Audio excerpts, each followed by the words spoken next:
ఉపాధ్యాయ సంఘం రాష్ట్ర ప్రధాన కార్యదర్శి కరివిద మహిపాల్ రెడ్డి మరి అలా రాష్ట్ర వ్యాప్తంగా విద్యారంగ ఉపాధ్యాయ అపరిష్కృతంగా ఉన్నటువంటి సమస్యలు అనేకం ఉన్నాయి.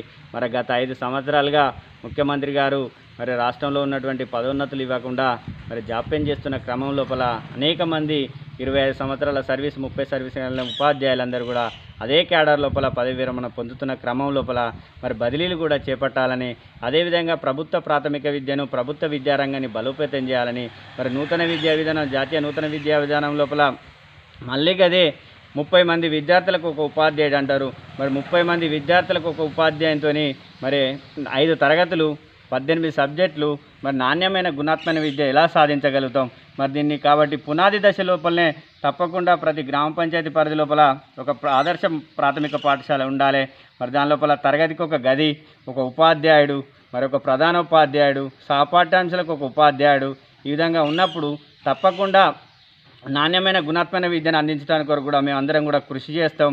మరి అక్షరాస్యత శాతం లోపల భారతదేశం లోపలే తెలంగాణ రాష్ట్రం వెనుకబడి ఉన్న క్రమం లోపల మనం అందరం కూడా తెలంగాణ రాష్ట్రాన్ని ముందుంచడానికి కూడా మా ఉపాధ్యాయులు అందరూ కృషి చేస్తాం.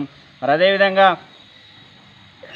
గత ఈ సిపిఎస్ విధానం అనేది ఉద్యోగ ఉపాధ్యాయుల పట్ల ఒక మరణ శాసనంగా ఉన్నది.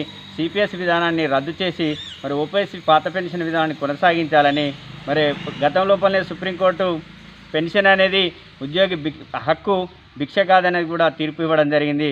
మరి కొత్త రాష్ట్రం సాధించుకున్న క్రమం లోపల మనమందరం స్వరాష్ట్రం లోపల ఏది నీళ్లు నిధులు నియామకాల కొరకు పోరాటం చేసిన క్రమం లోపల మనం తప్పకుండా కొత్త రాష్ట్రం లోపల సిపిఎస్ విధానాన్ని రద్దు చేస్తారని అనుకున్న క్రమం లోపల పిఎఫ్ఆర్డీఏ కేంద్రం నుండి ఒక లేఖ రాయడం జరిగింది రాష్ట్ర ప్రభుత్వానికి.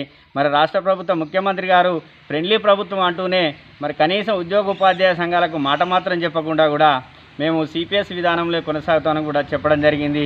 మరి ఇది ఇంత ఘోరమైనటువంటి సిపిఎస్ విధానాన్ని కనీసం ఆసరా పెన్షన్ కన్నా తక్కువ వస్తున్న క్రమం లోపల విధానాన్ని మరి ప్రభుత్వం ఉద్యోగుల నుండి 10%, మరి ప్రభుత్వం నుండి 10%, ఈ మొత్తం సొమ్మును కూడా ఒక మన బడా వ్యాపారవేత్తలకు పెట్టుబడి పెట్టి మరి ఇలా షేర్ మార్కెట్ లాభ నష్టాలకు అనుగుణంగా మన భవిష్యత్తు ఉండడం అనేది చాలా దుర్మార్గమైనది ఈ సిపిఎస్ విధానం అనేది.